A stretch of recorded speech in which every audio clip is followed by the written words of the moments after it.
Madame, Monsieur, bonsoir. Merci de nous rejoindre à Canal Algérie pour un nouveau numéro de questions d'actu. Le dossier du Sahara occidental plus que jamais d'actualité, car au moment où le secrétaire général de l'ONU s'apprête à rendre public son rapport, c'est un véritable bras de fer qui s'engage entre Ban Ki-moon et l'occupant marocain au sein d'un organisme qui a pour mission de faire respecter le droit international, surtout lorsqu'il s'agit d'une question de décolonisation. Est-ce le début de la fin d'un calvaire qui aura duré plus de 40 ans pour le peuple sahraoui? La fuite en avant du Maroc est-elle devenue une stratégie caduque? Le Maroc est-il en train de perdre ses alliés en jouant la carte de l'affrontement avec les Nations Unies? Et qu'en est-il au Sahraoui dans tout ça? Des questions et bien d'autres que nous abordons ce soir avec notre invité. Il s'agit de M. Bachir Mustafa Seyed, membre du secrétariat national, ministre d'État, conseiller auprès de la présidence de la République sahraoui. Merci d'avoir accepté notre invitation et venir répondre à nos questions. Merci à vous. Avant de revenir à vous, Monsieur Bachir Mustafa Seyed, je vous invite et j'invite les téléspectateurs à suivre avec nous ce compte rendu qui retrace les derniers développements de ce dossier. Le commentaire est signé Aman Misaïd. Nos troupes militaires sont en état d'alerte depuis 15 jours. Il s'agit d'une déclaration faite par l'ambassadeur de la République sahraoui en Algérie quelques heures avant l'annonce de la prorogation de la MINURSO. Justement la MINURSO, dont les fonctionnaires ont été expulsés des territoires occupés sahraouis par le Maroc le mois de mars dernier. Un précédent qui met à mal l'ONU, le Conseil de sécurité, et bafoue la légalité internationale. Cette expulsion intervient juste après la visite de Ban Ki-moon dans la région. Le secrétaire général de l'ONU s'est vu empêché par le Maroc de visiter les territoires occupés, car le numéro 1 de l'ONU a refusé de visiter l'Aïoun dans le cadre d'une visite au Maroc. Une reconnaissance onusienne qui s'inscrit pour la partie sahraoui, puisque Ban Ki-moon reconnaît clairement que le Sahara occidental est un territoire occupé par le Maroc, ce qui a provoqué l'ire du Marzen. Un Maroc en colère est un Maroc qui ne réfléchit pas et l'expulsion de la MINURSO en est la démonstration. Mais cette colère trouve d'abord ses racines dans la dernière décision de la Cour de justice de l'Union européenne qui a annulé l'accord commercial réunissant le Maroc à l'Europe impliquant les richesses du Sahara occidental. Un succès économico-diplomatique encore pour le Sahara occidental, pour qui le fait de s'appuyer sur la légalité internationale le rend crédible auprès de la communauté internationale. Aujourd'hui, plus de 30 pays reconnaissent la RASD. Mais en dépit de toutes ces réussites diplomatiques, le Sahara occidental fait face à un occupant violent. Dans sa dernière sortie, le Comité sahraoui des droits de l'homme a condamné les conséquences de la colère marocaine sur les Sahraouis des territoires occupés. Pour Abba Al-Hayssen, président du comité, le Maroc est en train de dépasser toutes les limites. Al-Hayssen évoquera à ce propos l'état critique dans lequel se trouvent les prisonniers politiques de Gdeim-Izik à l'Aïoun. Il a appelé à ce propos la communauté internationale à réagir car la vie de ces prisonniers est en danger. Alors, retour à vous, Monsieur Bachir Mustafa Seyed. Sous peu, le secrétaire général de l'ONU, M. Ban Ki-moon, présentera son rapport périodique sur le Sahara occidental au Conseil, un moment que les Sahraouis attendent avec impatience, vu qu'il s'inscrit dans un contexte assez particulier, marqué surtout par des tensions entre le Maroc et les Nations Unies. Avant de répondre à cette belle question, je voudrais tout d'abord remercier tout sincèrement l'accueil que vous me réservez ici, qui est une expression d'un grand bras ouvert historique que l'Algérie, peuple et gouvernement, a étendu, a étalé au peuple sahraoui, au peuple sahraoui fuyant les bombardements marocains un jour de l'année 1975. sous la fumée de ce qu'ils ont appelé la marche verte. Ce geste, cette position historique qui n'a connu aucune lassitude et qui s'est développée, s'est approfondie dans la persévérance et dans l'abnégation, aujourd'hui vous m'offrez la belle opportunité pour rendre un grand hommage, par la voix et le cœur de chaque Sahraoui, là où il est maintenant. En ce qui concerne la question, eh bien, effectivement, le Maroc ne se limitant pas à rejeter le référendum qui est le quid pro quo du cessez-le-feu,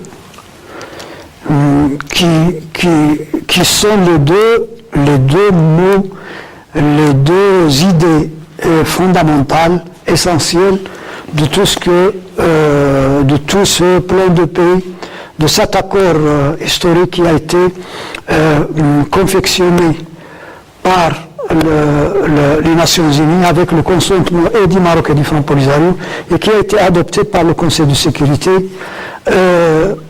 Ne se limitant pas à cela, il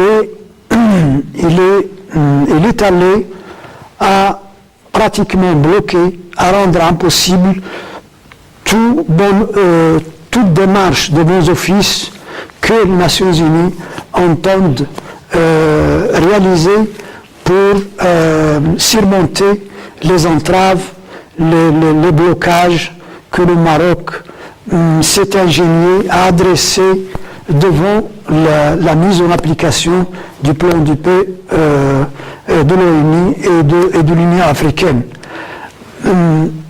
Cette politique de blocage, d'impasse et de confrontation est arrivée à son summum avec cette offensive, cette agression, cette confrontation avec les Nations Unies, et sa traduction par ce commencement du démantèlement de la mission des Nations Unies pour le référendum au Sahara-Occidental, qui est une mission du Conseil de sécurité, mandatée par le Conseil de sécurité, avec prérogative du Conseil de sécurité. Donc, le Maroc, vraiment, avec tout cela, il ne fait que compléter son isolement. Et on va parler plus profondément de la position marocaine, mais justement, que signifie pour vous cet affrontement et cette position marocaine, et cette campagne de dénigrement à l'encontre de la personne de Ban Ki-moon, qui n'est autre que le secrétaire général des Nations Unies? Qu'est-ce qu'elle traduit, justement? Elle traduit l'ultime degré, le summum d'une politique suivie depuis pratiquement le déploiement de la mission des Nations Unies au Sahara occidental, et donc la perspective de la mise en application d'un règlement démocratique, juste et durable, centré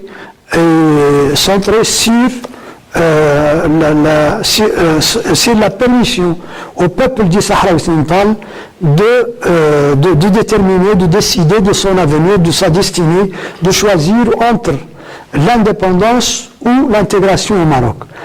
Cette politique qui s'est étalée pratiquement sur plus de 3 décennies, faite toute d'entraves et de blocage, bien sûr, elle ne peut qu'être couronnée par cette confrontation et cet affront aux Nations Unies.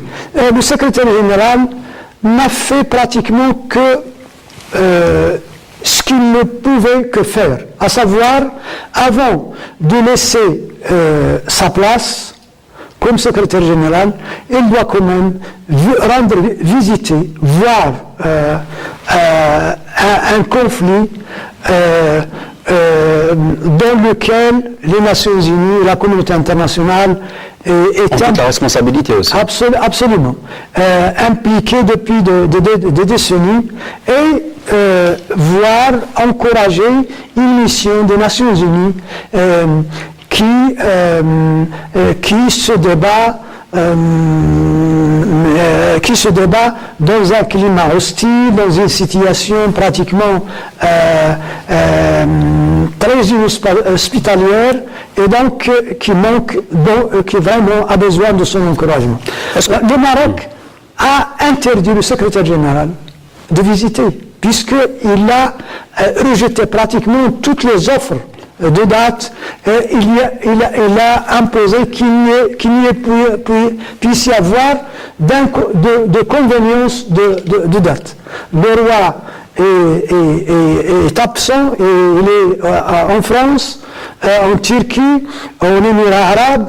Et en définitive, ils ont dit que le Maroc est introuvable, nous ne savons pas, cherchez-le peut-être au camp de réfugiés ou dans un autre coin. Il n'est pas là. Nous ne pouvons pas répondre de votre suggestion de date, etc. Donc, le Maroc, le roi du Maroc, le gouvernement marocain ne voulait pas, pratiquement pas, de cette visite du secrétaire général.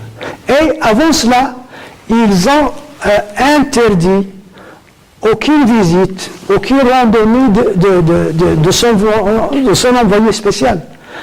Par cela, les Marocains, le gouvernement marocain a interdit aux Nations Unies de mener, d'assumer sa responsabilité. Et donc, alors, ne pensez-vous pas que, quelque part, le Maroc ne s'attendait pas à ce que le secrétaire général des Nations Unies, Ban Ki-moon, remette les pendules à l'heure en déclarant qu'il s'agit bel et bien d'une occupation?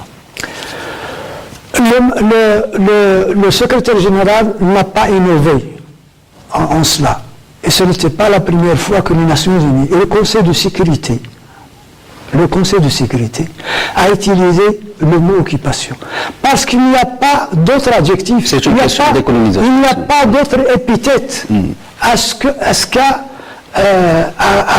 qu'a fait le Maroc. Le Maroc a envahi un territoire qui ne lui appartient pas, qui était colonie espagnole, alors que le Maroc était colonie française. Et le Maroc a eu son indépendance presque deux décennies avant qu'il s'intéresse au Sahara occidental et entreprenne sa revendication. Lorsque le jour où les Sahraouis ont pratiquement chassé les troupes espagnoles de la totalité des territoires, sauf les trois dernières villes côtières. À ce moment-là, lorsque les Sahraouis se préparaient à cueillir le fruit de leur combat et le prix de leur sang, à ce moment-là, le Maroc a sorti ses griffes, a sorti son couteau pour poignarder un peuple frère, un peuple arabe, un peuple musulman, un peuple voisin qui est le peuple sahraoui. Et ce n'est pas un précédent. Le précédent, c'était avec la Mauritanie. Et l'expérience, c'était avec l'Algérie. Au moment où les Joulouds, qui sortaient d'une guerre meurtrière, d'une guerre des plus sanguinaires, des plus dévastatrices menée par la France, menée par l'OTAN. Lorsque ces Joulouds, ces guerrieros, sortaient de cette guerre, ils voulaient hisser le drapeau de la liberté non seulement pour l'Algérie, mais pour l'Afrique et pour le tiers-monde. À ce moment-là, les Marocains ont entrepris la guerre des sables. Une agression contre un pays frère. Il y a un pays des plus importants dans cette région. Donc, c'est une philosophie, c'est une stratégie, c'est une mentalité d'expansion, d'annexion, de hogra. C'est ça en réalité l'essence de cette politique régionale qu'a entrepris le Maroc depuis son indépendance. Certains observateurs politiques, voyant ce qui se passe, ou ce qui s'est passé ces derniers temps, cette campagne de dénigrement à l'encontre de la personne de Ban Ki-moon, certains estiment qu'il s'agit d'une stratégie marocaine visant à anticiper un éventuel camouflet, d'autant plus que le mandat de Ban Ki-moon va bientôt se terminer. En essayant de discréditer le secrétaire général des Nations Unies. Effectivement. Le gouvernement marocain, dans son refus, dans son défi à la communauté internationale, dans son rejet du règlement pacifique, politique, durable, de justice, de démocratie au Sahara occidental, a vétoé l'envoyé spécial du secrétaire général, en le taxant d'être impartial. Son Excellence, l'ambassadeur Christoforos. Ça, c'est primo. Et ils ont cherché, l'ont considéré persona non grata, ils ont pressionné, ils ont fait toutes les pressions du monde pour qu'il se retire, pour qu'il aille et qu'il se désengage de sa qualité de... Ensuite, lorsque le secrétaire général voulait visiter, avant de laisser sa position en tant que secrétaire général, pour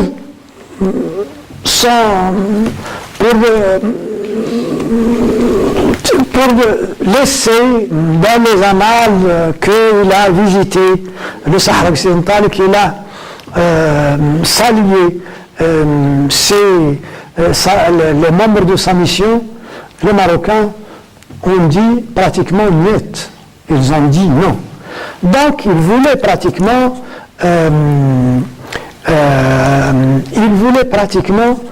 ils prennent un chantage. C'est un chantage inacceptable, c'est un chantage incroyable, c'est un chantage inadmissible de dire à la communauté internationale, au Conseil de sécurité,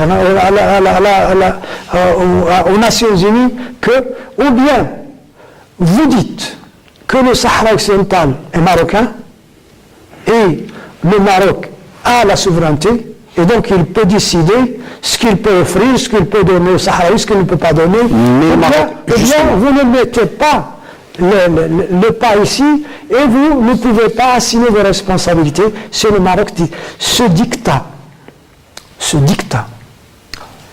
même les superpuissances, même les États-Unis ne peuvent pas le faire. Justement parce que le Maroc dispose d'un soutien incontournable de la part de certaines puissances et à leur tête l'État français.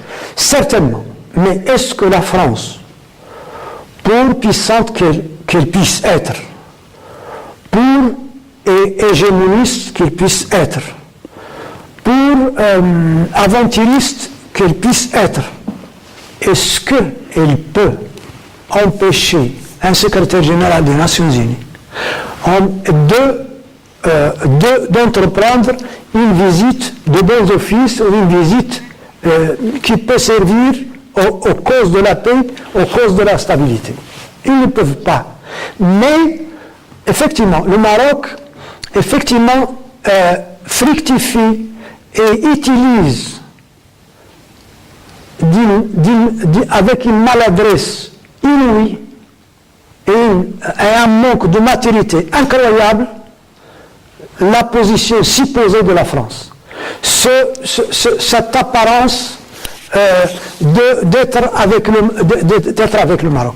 Mais est-ce que vraiment la France, qui est le pays le plus proche, la puissance la plus proche de la région, le pays membre des 5 permanents, est-ce qu'il peut se contenter de s'y priver, d'être interdite, d'élargir ses relations, d'élargir ses liens avec le reste de cette région, avec l'Algérie, avec la Mauritanie, avec la Tunisie, avec la Libye, avec les Sahraouis, tout simplement parce qu'il y a un pays qui s'appelle le Maroc et qui ne veut pas de cela. Qu'est-ce que le Maroc peut offrir à la France et à l'Europe et à la région, à part les stupéfiants, à part le hashish, à part les soutiens cachés, camouflés aux groupes terroristes, à part le chantage, à part la création des moyens de chantage contre chacun et contre tous. À part cela, le Maroc ne peut rien offrir. Alors que dans le reste, c'est l'énergie, c'est les grands ensembles, c'est l'industrie, c'est l'agriculture, c'est la géographie, c'est pratiquement tous les atouts. Le Maroc n'en a pas. Les atouts que le Maroc n'en a pas. Monsieur Béchir Moustapha Seyid, quand vous écoutez le Premier ministre français Manuel Valls dire que la France compte, je cite, prendre ses responsabilités en tant que membre permanent du Conseil de sécurité des Nations Unies, quelle lecture faites-vous? Moi, je salue, je rends hommage à la position de l'Algérie. L'Algérie qui a pratiquement tous les atouts, qui n'ont pas de pareil au Maroc. Les atouts devant la France, devant les États-Unis, devant l'ensemble des puissances de ce monde. L'Algérie n'a jamais imposé à la France le choix entre des pays, mais le Maroc est en train de le faire. Je crois que la position de M. Manuel Valls, je crois que c'est la première fois que la France se rend compte que pour l'Algérie, le commercial, le mercantile et l'économique ne vaut pas grand-chose pour l'Algérie aujourd'hui sans une politique et une stratégie, parce que la France ne peut pas se lamenter de manque d'aucun facteur déterminant dans sa stratégie en tant que puissance. Qu'il soit sa culture, bien, s'il y a 40 millions de Marocains qui parlent le français au Maroc, il y a bien 40 millions et plus en Algérie. Si la France invoque d'autres facteurs qui déterminent sa trajectoire, il trouvera toujours en Algérie beaucoup plus, à multiplier toujours de ce qu'il peut trouver au Maroc. Donc, je crois que la France, pour la première fois, sent que ce jeu non équidistant, ce jeu injuste, ce jeu aligné, ce jeu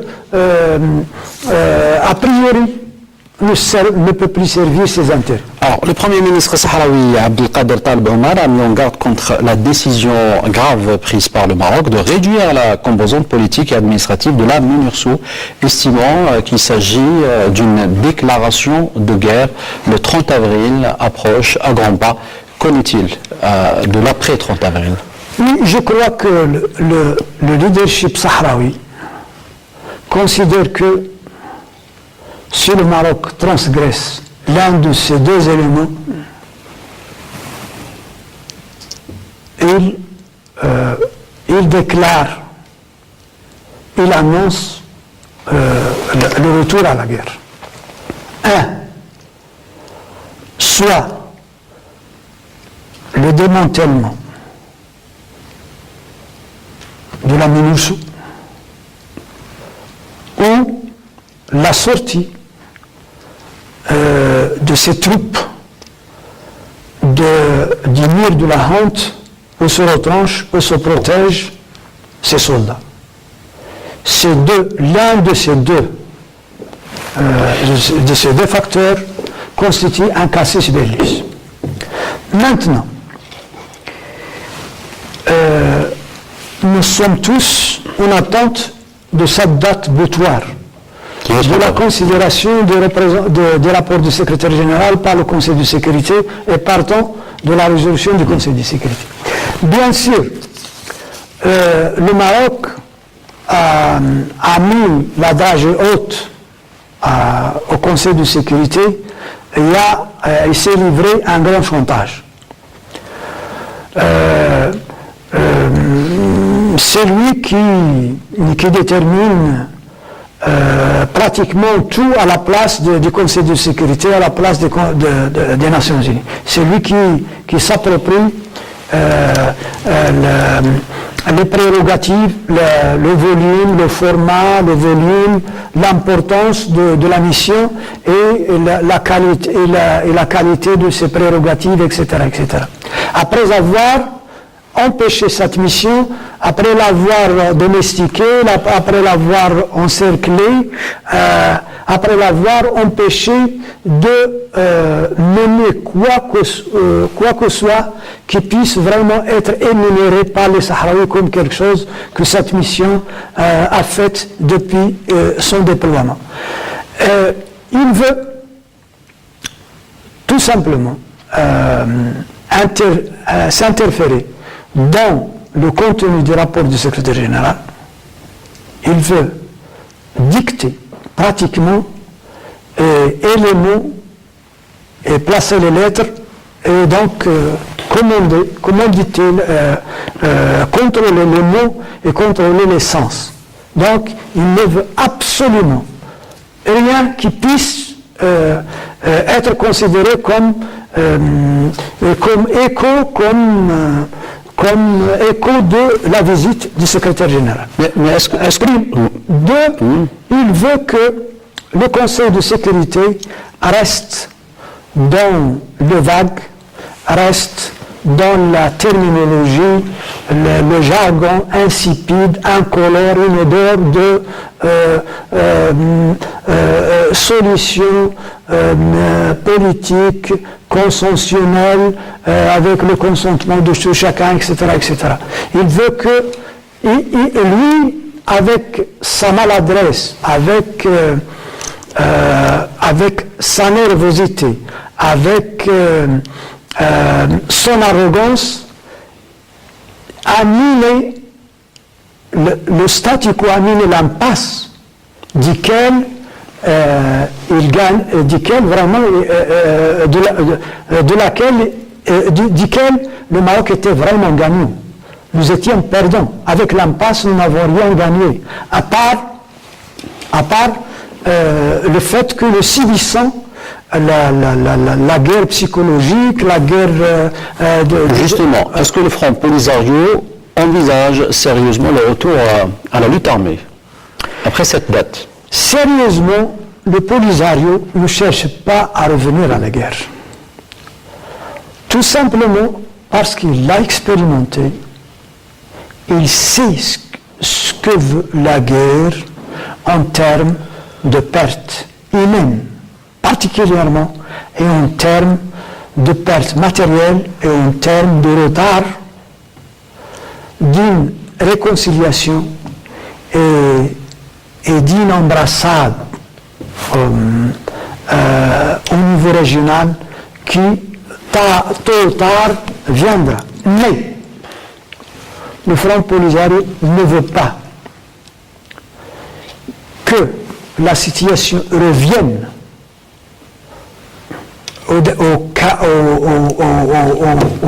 à la situation antérieure, avec son impasse, avec incapacité des Nations Unies, avec impossibilité pour la MINURSO d'assumer sa responsabilité et d'achever sa mission. Donc le Front Polisario exige que la MINURSO revienne avec toutes ses potentialités, toutes ses capacités, toutes ses prérogatives, mais avec un calendrier très clair. Et si jamais cela ne se réalise pas, Monsieur Mustafa, si ceci ne se réalise pas, je crois que l'on s'achemine petit à petit avec un chagrin, avec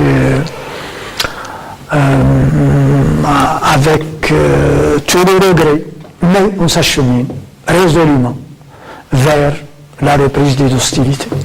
D'autant plus que les nouvelles générations sont dans une situation qui diffère un peu de celle des années 80.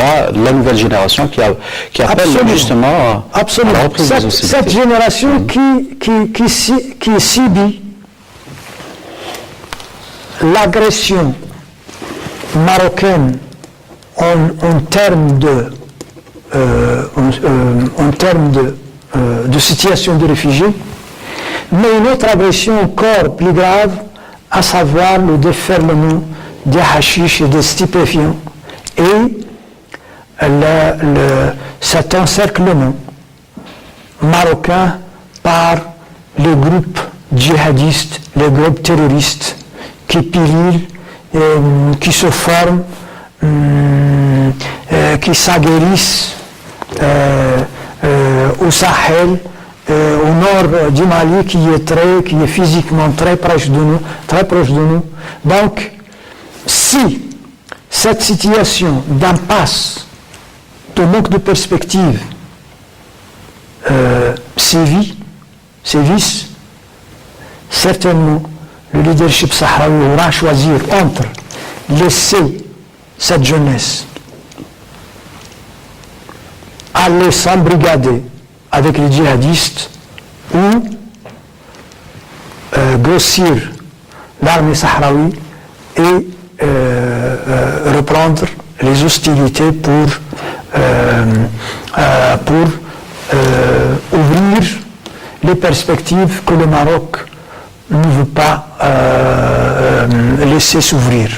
Alors, sur le plan diplomatique, je dirais que les autorités sahraouies ont le vent en poupe, d'autant plus qu'aujourd'hui, le Maroc fait face à l'Organisation des Nations Unies, mais aussi au Conseil de sécurité de l'Union africaine et le Conseil des droits de l'homme de l'Union européenne concernant le pillage des richesses du peuple sahraoui. Absolument. En matière de droits humains, le Maroc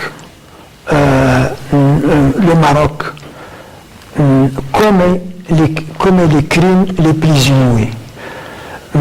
Tout d'abord contre la population. Contre la population détentrice, propriétaire des richesses qu'il spolie, qu'il exploite sans notre avis et qu'il exploite contre pour s'armer et pour créer les forces de répression et pour armer et préparer ces forces de répression qui n'ont d'autres victimes, qui n'ont d'autres ennemis que ces populations. Ces populations sont maintenues à l'intérieur d'une grande ceinture qu'on appelle la ceinture de la honte, le mur de la honte, qui divise le territoire sahraoui, la patrie sahraoui, le peuple sahraoui, et qui empêche tout développement, qui met en échec les populations nomades, en les privant de leur puits et de leurs moyens de survivre. Ensuite, ces populations dans les villes occupées, pratiquement un encerclement incroyable. Chaque maison, chaque quartier est pratiquement coupé, isolé du reste. Les familles, il ne s'est pas limité à diviser les familles sahraouies en divisant le peuple sahraoui, en divisant le territoire, mais même dans le même quartier, la famille est divisée parce qu'il doit avoir le feu vert, la permission d'aller d'un quartier en quartier, d'aller d'une maison à une maison. Une situation, les gens ont aussi... Absolument, on peut entendre parler de l'apartheid en Afrique du Sud, en Palestine. Je crois que ces deux régimes n'ont d'autres vraiment élèves, n'ont d'autres prosélytes meilleurs que le Maroc. Donc, le Maroc s'affronte à cette communauté d'associations, de groupes de défense des droits humains. Pratiquement chaque jour, une association condamne les agissements du Maroc contre les Sahraouis. Agdenizik, vous savez que à Agdenizik, la population sahraoui civile, désarmée, s'est adressée contre l'occupant marocain et a subi la répression la plus singulière par les hélicoptères, par les blindés, pratiquement une bataille serrée, rangée, comme s'il c'était sur le mur, hors du mur, avec l'armée sahraoui. Ensuite,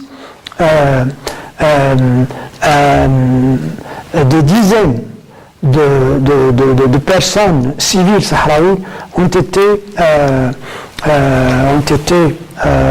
présentées devant le tribunal militaire, ont été jugées militairement et ils ont subi des verdicts des plus drastiques, des plus sévères. Et maintenant, le Maroc est en confrontation aussi avec ce segment de la communauté internationale, ce segment humanitaire. Et qu'en est-il justement, vous avez parlé du segment humanitaire, qu'en est-il des problèmes rencontrés lors de l'acheminement des aides destinées au peuple sahraoui? Le Maroc essaie d'exécuter, de mener une guerre de génocide. Durant les années d'hostilité, de guerre armée, c'était les bombardements, c'était l'utilisation des munitions interdites, des armes interdites, le phosphore blanc, les bombes à fragmentation. Et lorsque on est arrivé à cet accord négocié par les Nations Unies, avec notre consentement, avec l'adoption du Conseil de sécurité, il a continué à persévérer, à mener contre nous cette guerre de génocide, mais avec d'autres formes.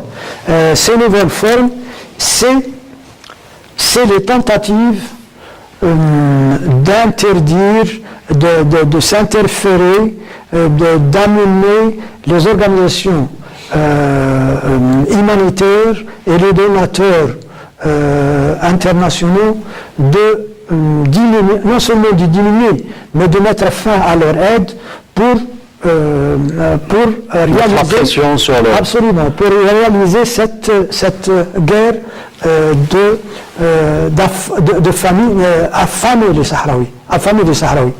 Mais je crois que il n'a pas réussi, il a accueilli échec sur échec.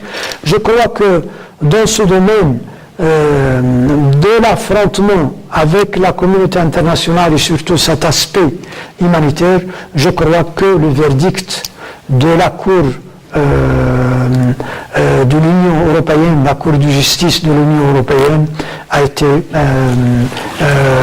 un échec pour le Maroc, a été un coup cuisant administré à l'occupant marocain et c'était, vous le savez, c'était le premier cercle d'isolement parce que c'est un isolement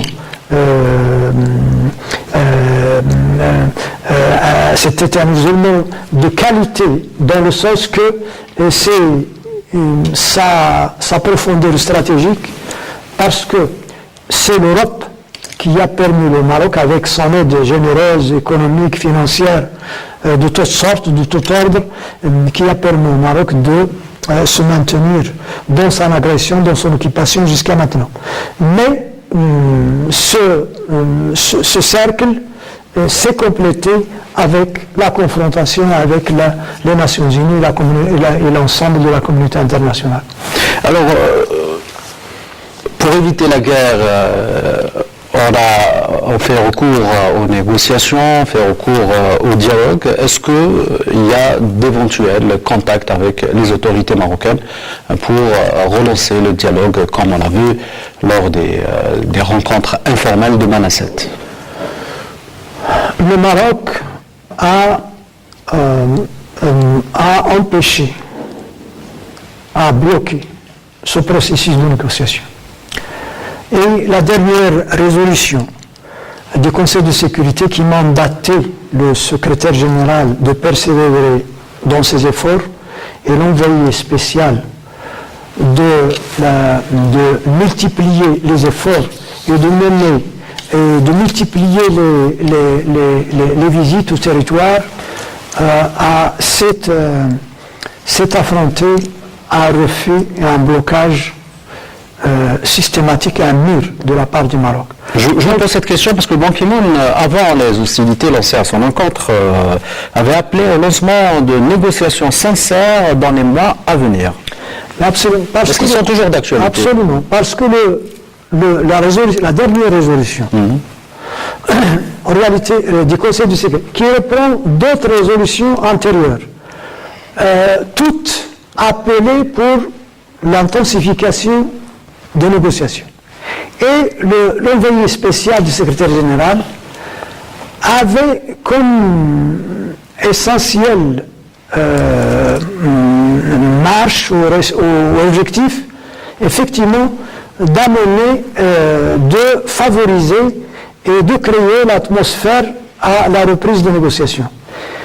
Mais le Maroc, qui ne veut pas de règlement politique, qui ne veut de solution que ce qu'il propose, qui n'est en réalité absolument rien, sauf l'absurde, ne veut pas justement à interdire, à empêcher, à entraver pratiquement toute démarche, parce que la visite du secrétaire général voulait tout simplement solliciter aux Marocains de permettre à son envoyé spécial de pouvoir entreprendre cet effort de chercher comment amener les parties à reprendre le dialogue. Mais les Marocains anticipaient son effort et l'ont avorté. Ils ont créé une crise. Oui, mais de toutes les manières, le Conseil de sécurité, ce qui est en jeu, deux choses. C'est le retour à la MINURSO comme mission capable, compétente pour mener,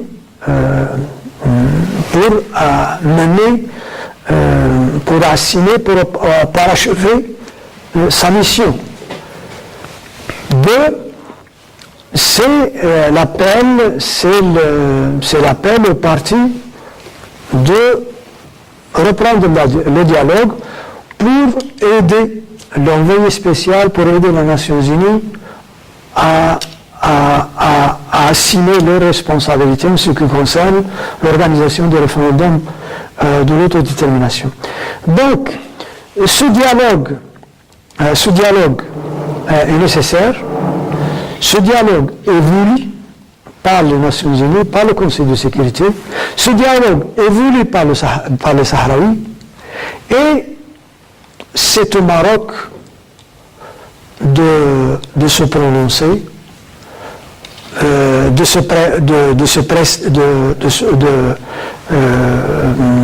démontrer sa volonté.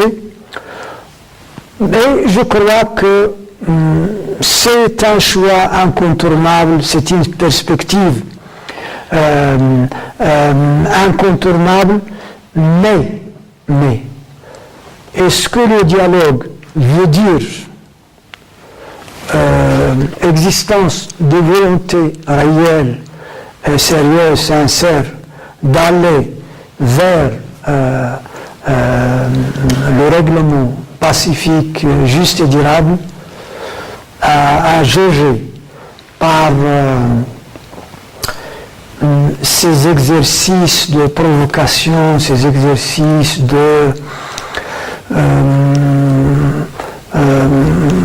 d'arrogance, de mésestimer les autres, sous-estimer les autres. Je crois que le Maroc pousse aussi vers autre alternative au dialogue, autre alternative à l'acheminement vers le règlement pacifique et la recherche pacifique du règlement. Je crois qu'il pousse je crois qu'il a pris la décision, et ça c'est grave, la décision stratégique d'en découdre avec la légalité internationale, avec les Nations Unies, et d'en découdre avec la MINURSO. Et si cette impression se révèle juste, je crois qu'on aura des rounds de combat, d'affrontements armés, pour que cette nouvelle génération de responsables marocains, ces jeunes de la génération de Mohamed VI, nécessite cette éducation, cette instruction au réalisme et cette instruction à respecter l'expérience d'autrui et surtout l'expérience de son père. Je crois que se fait sentir qu'ils ont besoin de cela. S'ils mènent tout le monde et s'ils imposent à tout le monde qu'on passe par ce passage, nous sommes prêts. À mon avis, nous sommes prêts. Béchir Mustafa Seyid, membre du secrétariat national, ministre d'État, conseiller auprès de la présidence de la République sahraoui. Merci d'avoir été aujourd'hui avec nous et d'avoir répondu à nos questions autour des derniers développements de la question du Sahara occidental. Merci encore une fois. Merci madame, monsieur d'avoir été avec nous tout au long de cet entretien, en espérant vous retrouver la semaine prochaine pour un nouveau numéro de questions d'actu. Je vous dis au revoir et bonne soirée.